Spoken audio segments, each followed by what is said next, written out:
Hy geliefde kind van God, ek lees vanmiddag Jesaja 59 en vers 1 het vir my baie duidelik uitgestaan wat sê, kyk, die hand van die Here is nie te kort om te help nie en sy oor is nie te swaar om te hoor nie.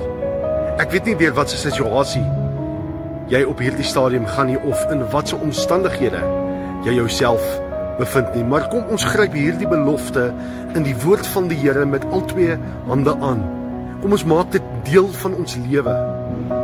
En kom ons besef dat die hand van die Here is werklik nie te kort om te help nie. En sy oor is ook nie te swaar om te hoor nie.